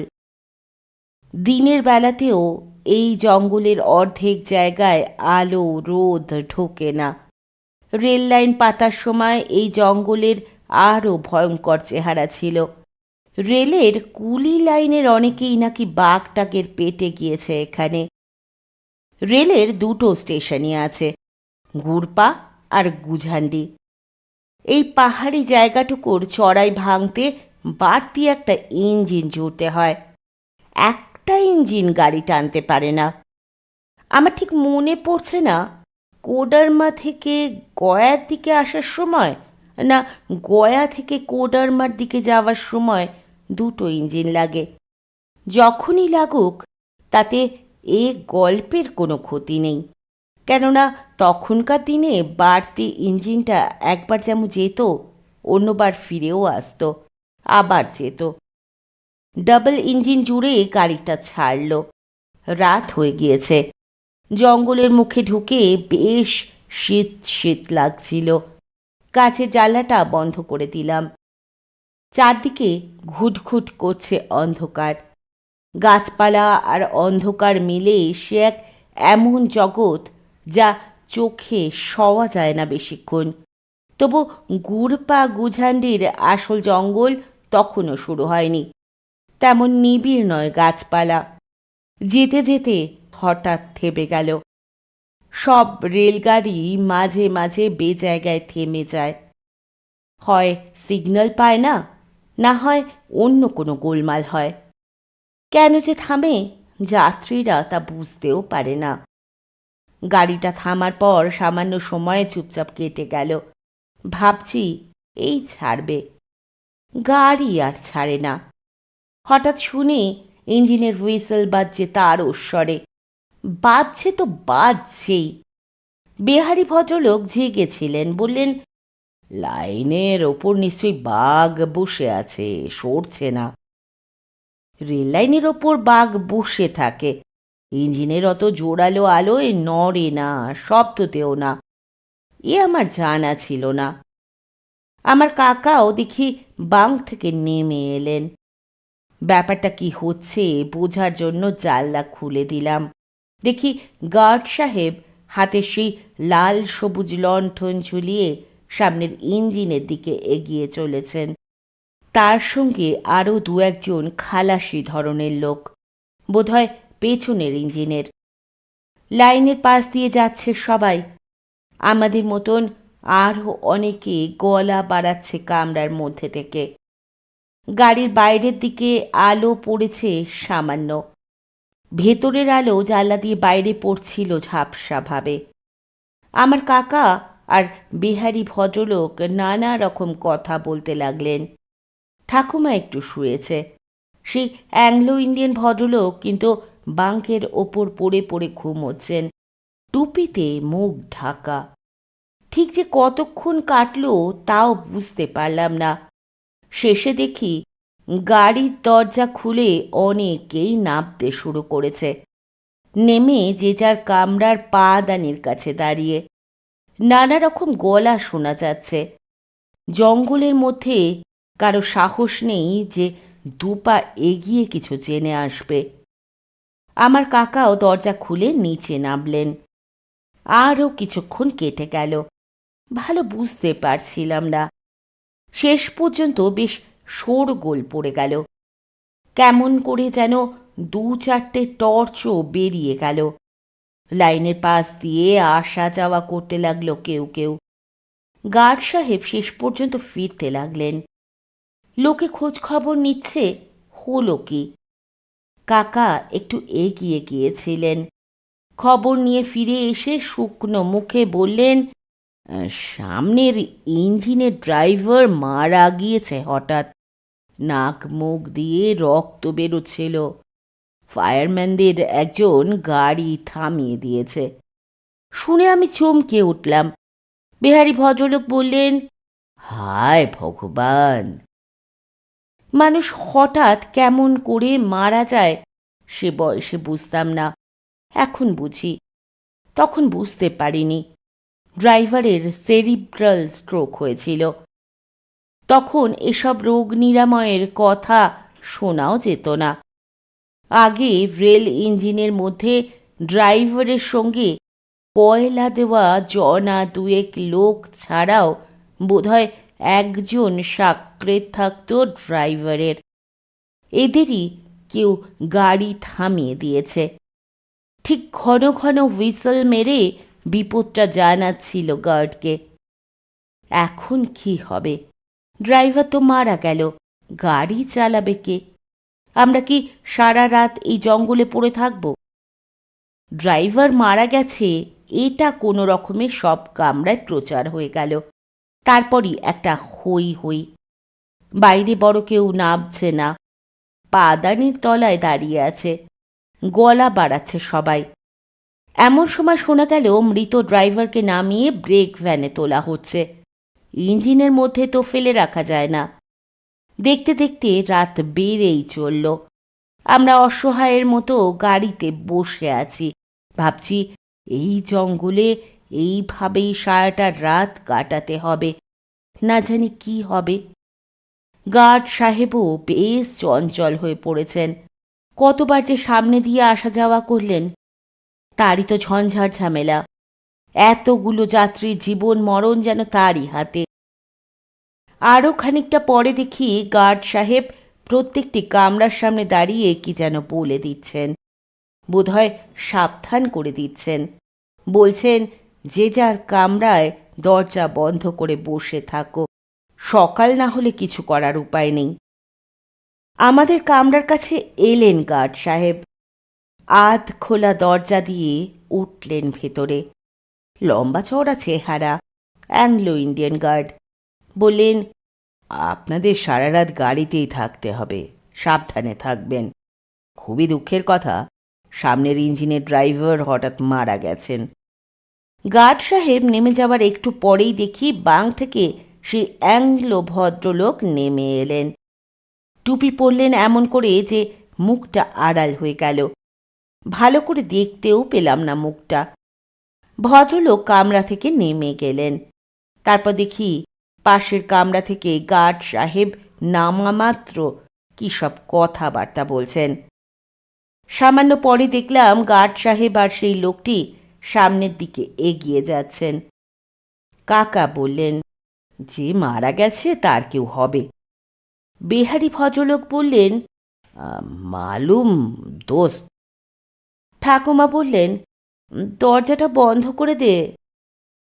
আমরা যখন দরজা বন্ধ করে জানলার সার্সি ফেলে যে যার শোবার ব্যবস্থা করছি, তখন একেবারে আচমকা ইঞ্জিনের হুইসল বেজে উঠল। বার 3 টানা টানা। তারপরই গাড়ি আবার নড়ে উঠল। সবাই অবাক। কাকা বললেন, লোকটা নিশ্চয়ই ড্রাইভার। এ লাইনে হরদম রেলের কত লোক আসা যাওয়া করে। যাক বাবা, বেঁচে গেলাম। কোডারমা তো পৌঁছই। এই জঙ্গলে সারা রাত পড়ে থাকতে হলে মারা যেতুম। বেহারি ভদ্রলোক বললেন, রামজি কি কৃপা বাবু।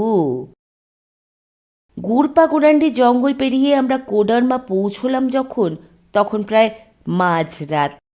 স্টেশনে গাড়ি থামল। হঠাৎ শুনি প্ল্যাটফর্মে হই হই। জানলা দরজা খুলে নেমে গেল অনেকে। কাকাও নেমে গেলেন। খানিকটা পরে ছুটতে ছুটতে এসে বললেন, সাংঘাতিক কাণ্ড। ওই যে লোকটা আমাদের কামরা থেকে নেমে গাড়ি চালিয়ে নিয়ে এলো, সেই লোকটা যখন গাড়ি চালিয়ে আনছিল, তখন ইঞ্জিনের ফায়ারম্যান বয়লারের আলোয় লোকটাকে পুরো দেখতে পেয়েছিল। একেবারে মরা ড্রাইভারের মুখের মতন দেখতে।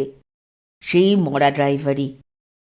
গাড়ি থামাতেই দূরে ফায়ারম্যান ইঞ্জিন থেকে নেমে পালিয়েছে। লোকটাকেও আর দেখা যাচ্ছে না। বেহারি ভদ্রলোক বললেন, হায় রাম, বলে মাথায় হাত দিয়ে বসে পড়লেন। আমি বললুম, আর গার্ড সাহেব? কাকা বললেন, গার্ড সাহেব ব্রেক ভ্যান খুলে ডেড বডি নামাবার সময় মাথা ঘুরে পড়ে গেছেন। বলছেন, মরা ড্রাইভার আর জ্যান্ত ড্রাইভারের কে যে সত্যি আর কে যে মিথ্যে তিনি বুঝতে পারছেন না। আমার হাত পা কাঁপছিল, গায়ের লোম খাড়া হয়ে উঠেছে। আমি বললাম, তাহলে কে গাড়ি চালিয়ে আনলো? কাকা বললেন, আমিও তো তাই ভাবছি। ভূতে তো আর গাড়ি চালাতে পারে না, কিন্তু ফায়ারম্যানরাই বা কেন পালাবে? লোকটাই বা কেন উধাও হবে? আশ্চর্য।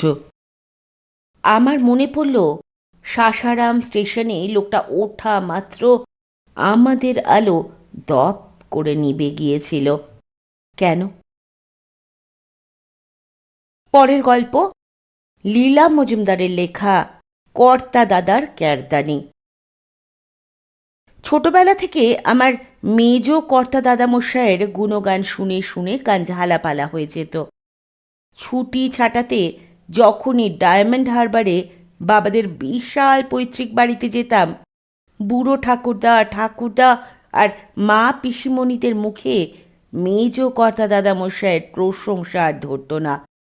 ওই অত বড় বাড়ি, বাড়ি ভর্তি কালো কালো কাঠের বিশাল বিশাল আসবাব, দেওয়াল জোড়া চটা ওঠা গিলটি করা ফ্রেমের বিরাট আয়না, 100 বিঘে জমি, তার মধ্যে 5টা কালো জলে ভরা প্রকাণ্ড পুকুর, তাতে মাছ কিলবিল করত। আম কাঁঠালের বন, নারকেলের বাগান, বাঁশ বন, সবই ছিল যেন সোনার খনি। আর সবই নাকি হয়েছিল ওই মেজ কর্তা দাদামশাইয়ের দয়ায়। প্রশংসা করবে না কেন লোকে? ছেলেপুলে ছিল না যে ভাগ বসাবে, বিয়েই করেননি যে শ্বশুর বাড়ির লোকেরা এসে হাঙ্গামা বাঁধাবে। 3 পুরুষ ধরে সবাই মিলে নিশ্চিন্তে নির্বিঘ্নে ছাপর খাটে অষ্টপ্রহর হাত পা মেলে কেবল খেয়েছে আর ঘুমিয়েছে, আর লোহার সিন্দুক থেকে নগদ টাকা বের করে নিয়ে খরচ করেছে। অবশ্যই 1 পুরুষ পেরোবার আগেই লোহার সিন্দুকের টাকা কড়ি চাচা পোছা। তখন আরও লোহার সিন্দুক থেকে গয়নাকাটি বের করে ওয়ারিসদের মধ্যে পঞ্চায়েতের মোড়ল এসে সমান সমান ভাগ করে দিয়ে গেল। তবু কি আর সবাই খুশি হলো? আমাদের বুড়ো ঠাকুমা বলতেন, কিন্তু ওই থেকেই কান্তি মোড়লের আত্মার সদ্গতিও হয়ে গিয়েছিল। কারণ ওই গয়নার ডাই দেখে অবধি তার চোখ থেকে রাতের ঘুম বিদায় নিয়েছিল। তাছাড়া কোনো কোনো ছোকরা ওয়ারিশ ভাগাভাগিতে অসন্তুষ্ট হয়ে বাঁশপেটা করে বুড়োকে গা ছাড়া করবে বলেও হয়তো ভয় দেখিয়ে থাকবে। মোট কথা, শেষ পর্যন্ত সে বিষয় আশয় ছেলেপুলেদের বুঝিয়ে দিয়ে লোটা কম্বল ও গিন্নিকে নিয়ে কাশিবাসি হয়েছিল। বলা বাহুল্য, সেখানে কিছু পয়সা কড়ি ও গঙ্গা তীরে ছোট একটা বাড়ি আগে থাকতেই মজুত করা ছিল। সে যাই হোক গেল, গয়নাগাটিও কারো চিরকাল থাকে না। শেষে এমন দিন এলো যখন একটা একটা করে সেগুলো বেচে বেচে তারও কিছু অবশিষ্ট রইল না। তখন ফলের বাগান, পুকুরের মাছ জমা দেওয়া ছাড়া গতি রইল না। তারপর সেগুলোকেও একে একে বেচে দিতে হলো। মোট কথা, আমরা যখন ছোটবেলায় ছুটি ছাটাতে ডায়মন্ড হারবারে যেতাম, তখন দেখতাম আমাদের বলতে আছে শুধু বিশাল এক পোড়ো বাড়ি, তার মধ্যে প্রকাণ্ড প্রকাণ্ড সব কালো হয়ে যাওয়া খাট আলমারি, যা কেউ কিনতে তো রাজি হয়ই না, দিতে চাইলেও নিতে চায় না, কারণ কারও দরজা দিয়ে ওসব ঢুকবে না। আর ছিল দেওয়াল জোড়া রং চটা আয়না, যাতে মুখ দেখে কার সাধ্যি, আর একটা পুকুর, তাও শ্যাওলাতে ঢাকা, কিন্তু নাকি হাঙরের মতো বড় বড় মাছে ভরা। আর ছিল বিশাল পোড়ো বাড়িটাকে ঘিরে শতখানেক আম জাম কাঁঠাল পেয়ারা বাতাবি লেবু তেঁতুল নারকেল জামরুলের গাছ, আর আগাছায় ভরা বিঘে 5 জমি। সেগুলো নাকি এমনইভাবে দলিল দিয়ে লেখাপড়া করা যে কোনো কালে কেউ বেচতে পারবে না। বুড়ো ঠাকুমার মুখে শুনেছি, তা না হলে ওগুলোরও ল্যাজের ডগা বাকি থাকতো না। অথচ মেজ কর্তা দাদামশাই নাকি মহাপাজি ছিলেন। পড়াশোনার নাম নেই, দিনরাত পাড়ার যত ডান পিটে বাপে তাড়ানো মায়ে খেদানো ছোকরা জুটিয়ে আজ এর পুকুরে মাছ মারা, কাল ওর আমবাগান সাফাই করা, আর যেখানে যত কুস্তির আখড়া আর গান কীর্তন, যাত্রা নাটকের আস্তানায় গিয়ে পাল্লা দেওয়া। তারই মধ্যে হঠাৎ একদিন ওদের দলকে দল নিখোঁজ হয়ে গেল।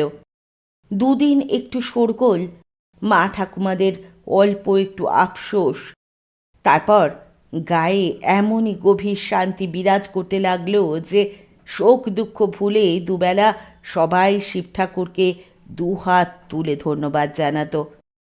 গায়ের দেবতা বুড়ো শিবতলার শিব ঠাকুর। সেকালে প্রতি বছর পুজোর সময় ঘটা করে শিবতলায় আলাদা করে ওই শিব ঠাকুরের পুজো হতো। শিব ঠাকুরের বিয়ে নাটক হতো, গায়ের মাতব্বররা অভিনয় করতেন। তাই নিয়ে মেজ কর্তা দাদামশাইয়ের কি রাগ! নারদের পাঠ কখনো ওই আদ বুড়োরা করতে পারে নাকি? নারদ সাজত কান্তি মোড়লের ঠাকুরদা জগা মোড়ল। সে কি নাচতে পারে না গাইতে পারে? নারদে চেহারা ছিল একটারও। মোট কথা, মেজ কর্তা দাদামশাইয়ের নারদ সাজার বড় শখ ছিল। তিনি ফেরারি হবার পর তাই নিয়ে দু চারজনাকে আক্ষেপ করতেও শোনা যেত, নাকি অদ্ভুত ভালো অভিনয় করতে পারতেন, চমৎকার দেখতে ছিলেন, খাসা গানের গলা ছিল, আর নাচতেন যেন কার্তিকের ময়ূরটি। বছরের পর বছর কেটে যেতে লাগলো। মেজ কর্তা দাদামশাইয়ের কথা লোকে একরকম ভুলেই গেল। তার কপালের মাঝখানে যে তৃতীয় নেত্রের মতো একটা বড় তিল জল জল করত, তা পর্যন্ত কারো মনে রইল না। তার মধ্যে আমাদের বাড়ির অবস্থা ক্রমে পড়তে পড়তে আর কিছুই রইল না। ওই যে কান্তি মোড়লের কথা বললাম, তার ঠাকুরদা জগা মোড়লের তখন তেজারতি ব্যবসার ভারী বলবলা। আমাদের বাড়ির অর্ধেক জিনিসপত্র তারই কাছে বাঁধা দেওয়া, মানে আমাদের ও গ্রামের অর্ধেক লোকের জমি জমা দলিলপত্র শুদ্ধ। থেকে থেকে জগা পুরো ভয় দেখাতো, টাকা শোধ না করলে সম্পত্তি অধিকার করবে। এমন সময় কথা নেই বার্তা নেই, একদিন পুজোর সময় শিব ঠাকুরের বিয়ে নাটক দেখতে সকলে ব্যস্ত। এমন সময় জগা মোড়লের বাড়িতে ডাকাত পড়ল। তারা সিন্ধুক ভেঙে গয়নাগাটি, আর তার চেয়েও সাংঘাতিক কথা, স্টিলের ক্যাশ বাক্স বোঝায় বন্ধকি দলিলপত্র নিয়ে হাওয়া হয়ে গেল। আর কোনোদিনও তাদের টিকিটিও দেখা গেল না। জগা সেই যে শয্যা নিল আর উঠল না। কিন্তু গ্রাম শুদ্ধ সবাই বুড়ো শিব ঠাকুরকে বিশেষ পুজো দিয়ে এলো। আমাদের সকলের জমি জমা বেঁচে গেল। ওসব যে বাধা দেওয়া, তার কোনো প্রমাণই রইল না। আরও কয়েক বছর পরে ঘোড়ার ডাকে মাসে মাসে আমাদের গাঁয়ের ফেরারি ছেলেদের সবার বাড়িতে পয়সা কড়ি আসতে লাগলো। একবার আমার বুড়ো ঠাকুমার নামে এক ছড়া মুক্তোর মালা আর একটা চিঠি এলো। তাতে লেখা, মেজ কর্তা দাদামশাই জাহাজে নাবিক হয়ে প্রশান্ত মহাসাগরে নৌকোডুবি হয়েছিলেন, কিন্তু রাখে হরি মারেকে। একটা ভাসমান নারকেল গাছের গুড়ি আঁকড়ে জোয়ারের জলের সঙ্গে তিনি একটা নির্জন দ্বীপে গিয়ে পড়লেন। দ্বীপের উপকূলে ঝিনুকের ছড়াছড়ি, এক একটা খোলেন আর ভিতর থেকে এই বড় একটা করে মুক্তো বেরোয়। খিদের চোটে পোকাটাকে খেয়ে ফেলেন আর মুক্তটিকে কোচরে বাঁধেন। এমনি করে 2টি বছর কাটার পর আর একটা জাহাজ তাকে উদ্ধার করে। মুক্তর কথা কাউকে বলেননি, দেশেও ফেরেননি, কিন্তু পুরনো বন্ধুদের সঙ্গে ভাগাভাগি করে মুক্ত বেচার টাকা বাড়িতে পাঠিয়েছেন। এর বেশি যেন কেউ আশা না করে। এখনো কি জগা মোড়ল নারদ সাজে? ঠাকুমা বললেন, চিঠিটা যে জাল নয় তার প্রমাণ চিঠির ওই শেষের লাইনটি। নইলে মেজ কর্তা কি আর লিখতে শিখেছিল যে অত বড় একখানা চিঠি ফাঁদবে? কাউকে দিয়ে লিখিয়েছিল। সেবার আমরা ঠিক করলাম শিব ঠাকুরের বিয়ে নাটক আমরা করব। হলদে হয়ে যাওয়া নাটকের পালার কপি খুঁজে বের করলেন ঠাকুমা। পুরো বাড়ির আগাছা কিছু পরিষ্কার হলো। পুরনো পুজো মণ্ডপ ঝাড়াঝোড়াই হলো। সেখানে সেকালে যেমন হতো সেইভাবেই নাটক করা হবে, তবে বড়দের অভিনয় করতে দেওয়া হবে না। অনেক বছর পরে আবার ঘটা করে শিবতলার বুড়ো শিবের পুজো হচ্ছে। বুড়োরা সেটা হাতে নিক, কিন্তু নাটক করব আমরা, অর্থাৎ ছেলে ছোকরারা। মেয়েদের পাটও ছেলেরা করবে, গানের দলে মেয়েরা থাকবে। পয়সা করি আমরা জোগাড় করলাম, কাজেই কেউ আপত্তি করল না। সবই হলো, খালি নারদের পাঠ করার লোক পাওয়া গেল না। নাচবে গাইবে দেখতে ভালো হবে এমন লোক পাওয়া গেল না। শেষটা ঠাকুমাই বললেন, আরে আমার ভাগ্নি দুষ্টুর জামাই কৃষ্ণকর, কলকাতার নামকরা অভিনেতা, ওকে আনিয়ে নে না। যেমন দেখতে তেমনই নাচে গায়। তোদের সবাইকে ওর পাশে এক একটা দাঁড় কাকের মতো দেখাবে। বলিস তো আমি সব ব্যবস্থা করে দিতে পারি। দাঁড় কাকের কথাটাতে কেউ খুশি না হলেও রাজি না হয়েও পারল না। তাই ঠিক হয়ে গেল কৃষ্ণকর নারদ সাজবে। তবে ব্যস্ত মানুষ, রিহার্সাল দিতে পারবে না। নাটকের এক কপি ওকে পাঠিয়ে দিলে নিজেই তৈরি হয়ে নেবে। নাটকের দিন বঙ্কুদা ওকে গাড়ি করে নিয়ে আসবেন। আমবাগানের পিছনে বঙ্কুদাদের ছোট্ট অতিথিশালায় যেন ওর ড্রেস রেডি থাকে। ও সন্ধ্যের মধ্যে সাজ বদলে নাটক শুরু হবার 10 মিনিট আগে মণ্ডপে উঠবে। কারো কারো একটু মন খুঁতখুত করলেও কৃষ্ণকরের কথার কখনো এক চুল নড়নচড়ন হয় না। তাইতেই আমাদের সন্তুষ্ট থাকতে হলো। ষষ্ঠীর আগে বুড়ো শিবের মন্দিরে পুজো হলো। ষষ্ঠীর দিন নাটক হলো। নিজেদের প্রশংসা করা উচিত নয় জানি, তবু সত্যের খাতিরে বলতে বাধ্য হলাম যে অমন নাটক ইহকালে খুব কম দেখা যায়। স্টেজ সাজানো, পাঠ মুখস্থ, ড্রেস পরা, শামিয়ানার নিচে লোক ধরে না। পুরনো পুজো মণ্ডপ আমাদের বাড়ির লাগোয়া। গ্রিন রুমটা বাড়ির একতলার একটা ঘরে। তার একটা দরজা থেকে মণ্ডপে যাবার পথ, সেটা দরমা দিয়ে ঘেরা। আর একটা দরজাও আছে বাইরে থেকে যাওয়া আসার জন্য। বিকেলেই বঙ্কুদা এসে জানিয়ে গেলেন কৃষ্ণকর এসে গেছেন। অতিথিশালায় বসে বঙ্কুদার সঙ্গে একবার মহড়াও দিয়েছেন। এখন বিশ্রাম করছেন। একেবারে সেজে গুজে স্টেজে উঠবেন। আমরা কেউ যেন ঝামেলা না করি। অনেকেই বলেছিল এসব চাল ছাড়া আর কিছু নয়। যাই হোক, অত নামকরা অভিনেতা বিনি পয়সায় অভিনয় করে যাচ্ছেন, সেই আমাদের পক্ষে যথেষ্ট। সন্ধ্যা এগিয়ে এলো, সবাই রেডি, অথচ কৃষ্ণকরের দেখা নেই। আমার ভাই বড্ড মোটা বলে তাকে কোনো পার্ট দেওয়া যায়নি। তার কাজ ছিল গ্রিন রুম আগলানো। শেষটা বঙ্কুদা তাকেই বললেন, যা তো একটু এগিয়ে দেখ, হয়তো অন্ধকারে আমবাগানে পথ হারিয়েছে। যা জঙ্গল তোমাদের বাড়ি। আমরা এদিকে শুরু করে দিচ্ছি। প্রথম সিনে তো আর নারদ নেই। মণ্ডপের পেছনে প্যাঁ করে ক্ল্যারিওনেট বেজে উঠল। অমি আর আমি কৃষ্ণকরের খোঁজে বেরোলাম। বেশি তো যেতেও হলো না। আমরা গ্রিন রুমে দরজা খুলে দেখি নারদের বেশে কৃষ্ণকর সিঁড়ির ছোট ধাপটাতে দাঁড়িয়ে। কি ভালো দেখতে, কি বলবো। রং টং মেখে মাথার জটার ওপর জড়ির কাটা বিঁধে এমনই রূপ খুলেছিল যে সত্যিকার নারদ যদি একবার দেখতেন তো নিশ্চয়ই বলতে পারি হিংসায় জ্বলে যেতেন। সে কি রূপ! কপালে চিত্র করেছেন, সেটা জল জল করছে। যাক, সবাই নিশ্চিন্ত হলো। ততক্ষণে প্রথম সিনও শেষ হয়ে এসেছে। কৃষ্ণকর আর বিলম্ব না করে মণ্ডপে উঠে পড়লেন। সে যে কি অদ্ভুত অভিনয়, যারা দেখেছিল সবাই একেবারে হাঁ।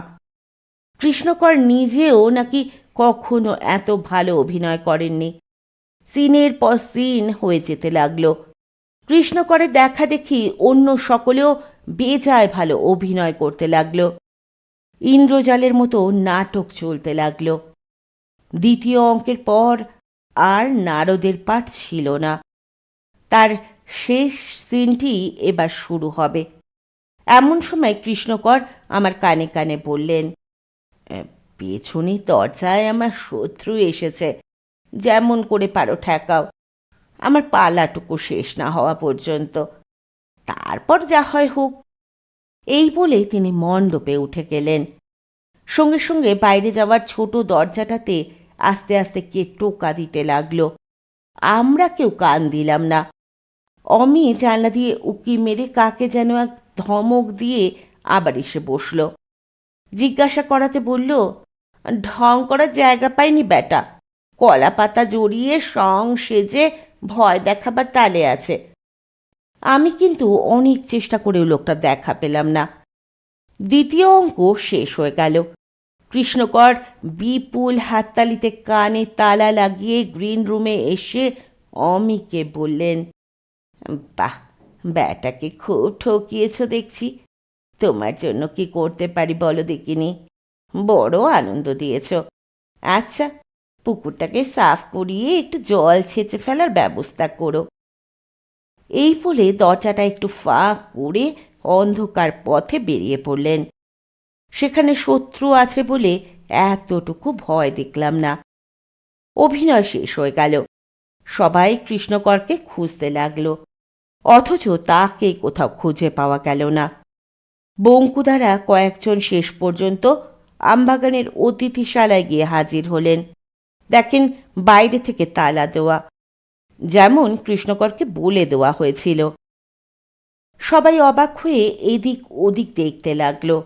হঠাৎ কে যেন বলে উঠল, কে কে ওটা, কে অন্ধকারে গা ঢাকা দিয়ে বেড়াচ্ছে? সবাই মিলে তাকে হিড় হিড় করে টেনে আলোর সামনে আনতেই দেখা গেল কিম্ভূত কিমাকার এক মূর্তি, পরনে কলা পাতা ছাড়া আর কিচ্ছু নেই। চোখে মুখে প্রচুর মেকআপ লেপটে রয়েছে। বঙ্কুদাকে দেখেই সে তাকে জাপটে ধরে বলল, দাদা, এই বিপদে ফেলবার জন্যই কি আমাকে কলকাতা থেকে নিয়ে এলেন? বঙ্কুদার দু চোখ কপালে উঠে গেল। সে কি কেষ্ট, তুমি? তবে কে অভিনয় করে গেল? লোকটা হতাশভাবে মাথা নাড়ল। তা তো জানি না। আমবাগানের সবচেয়ে অন্ধকার জায়গায় ড্রেস পরে যেই পৌঁছেছি অমনি বাঘের মতো আমার ঘাড়ের ওপর পড়ল। কোনো কথা বলল না, খালি আমার ড্রেস খুলে নিয়ে নিমেষের মধ্যে অদৃশ্য হয়ে গেল। আমি কি করি? সেই স্তক কলা পাতা জড়িয়ে বেড়াচ্ছি। এটা কি খুব ভালো কাজ হলো? বঙ্কুদা যেন আকাশ থেকে পড়লেন। কি আশ্চর্য! না হয় কলা পাতা পরেই গ্রিন রুমে যেতে। দরজাটা তো দেখিয়ে দিয়েছিলাম। গিয়েছিলাম, কিন্তু একজন সন্না মতো ভদ্রলোক এমনি তেড়ে এলেন যে পালাবার পথ পাইনে। আহা, এখানে ফিরে এসেও তো অন্য কাপড় পরে গিয়ে আমাদের খবর দিতে পারতে। জাল নারদকে তাহলে ধরা যেত। কি করে ঢুকবো? দরজায় তালা দেওয়া। চাবিটা পাছে হারাই বলে মাথার ফাটটার সঙ্গে সেফটি পিন দিয়ে আটা। মাথার ফাটটা তো তার মাথায়। সত্যি বলবো কি, সবাই তাজ্জব পড়ে গেল। গরু খোঁজা করেও সে লোকটাকে পাওয়া গেল না। ড্রেস শুধু একেবারে হাওয়া। শেষ পর্যন্ত তালা ভেঙে ঘরে ঢুকে সবাই একেবারে থ। ঘরের মেঝেতে নারদের ড্রেস পড়ে আছে, যেন কেউ এইমাত্র ছেড়ে গেছে। মাথার ঝুড়ির ফাটটার সঙ্গে চাবিটা সেফটি পিন দিয়ে আটা, অথচ দরজাটা বাইরে থেকে যেমন তালা বন্ধ করা হয়েছিল তেমনই ছিল। অনেক কষ্টে সেদিন কৃষ্ণকরকে ঠান্ডা করতে হয়েছিল। ঠাকুমা নিজে এসে তার পায়ে ধরাতে তবে তার রাগ পড়েছিল। পরদিন লোক ডেকে পুকুর ছাঁচা হলো। কি জানি জলে ডুবে ডুবে গিয়ে থাকে যদি। কিচ্ছু উঠল না, শুধু রাশি রাশি মাছ আর কচ্ছপ, শ্যাওলা আর কয়েকটা সেকালের ঘড়ি ঘড়া আর স্টিলের একটা মকর নকশা দেওয়া ক্যাশ বাক্স। শ্যাওলা জমে তার দফা শেষ। ঢাকনাটা খুলতেই ভিতর থেকে কতগুলো কাগজপত্র আর একটা হীরের কণ্ঠি মাটিতে পড়ল। তাই দেখে আমার বুড়ো ঠাকুমা বলে উঠলেন, আরে এ যে বুড়ো শিবতলার শিব ঠাকুরের হারানো গলার কোনটি। আমার শাশুড়ি বলতেন পুরুত ঠাকুর ওটাকে সরিয়ে জগা মোড়লের কাছে বন্ধক দিয়ে গাজার পয়সা জোগাড় করেছিল। তখন সকলের খেয়াল হলো, কে যেন বলল, তাই তো, এই ভাঙা ক্যাশ বাক্সটাও তবে বুড়ো সেই দলিলপত্রের হারানো ক্যাশ বাক্স। তার উপরেও তো এই রকম মকর নকশা তোলা ছিল বলে শোনা যায়। আর ওই পচা ধচাগুলো তাহলে কি? অমনি পাঁচজনে তাকে ধমক দিয়ে থামিয়ে বলল, দূর দূর, বাজে বকিস নে, আমাদের দলিল টলিল সব ঠিক আছে। হীরের কণ্ঠিটাকে শুদ্ধি করে নিয়ে আবার শিব ঠাকুরের মাথায় পরানো হলো। সেই উপলক্ষে রাতে আমার ঠাকুমা সবাইকে খুব মাছ কচ্ছপ খাওয়ালেন। শোবার আগে বারবার বলতে লাগলেন, যাক, যেখানকার যা সব ভালোভাবে শেষ হলো। শিব ঠাকুর তার কণ্ঠি ফিরে পেলেন। বুড়ো ঠাকুমা ফিক করে হেসে বললেন, হ্যাঁ, আর মেজ কর্তা দাদামশাইয়ের নারদ সাজার শখও মিটল। ওর কাছে কৃষ্ণকর কিসে আর কিসে, সোনায় আর শিশে। কপালের মধ্যিখানে কালো কুচকুচে তৃতীয় নেত্রটি দেখেই আমি তাকে ঠিক চিনে ফেলেছি। তাই না শুনে ৩-৪ ধূপ ধাপ মুচ্ছ গেল। শুনছিলেন লীলা মজুমদারের লেখা কর্তা দাদার ক্যারদানি। কেমন লাগলো আমার back to back horror stories জানাতে ভুলবেন না। যদি ভালো লাগে তাহলে ভবিষ্যতেও এরকম এপিসোড আবার বানাবো। পরের দিন এসে হাজির হব আবার নতুন কোনো গল্প নিয়ে। ততক্ষণ পর্যন্ত সকলে ভালো থাকবেন, সুস্থ থাকবেন, পাশে থাকবেন। নমস্কার।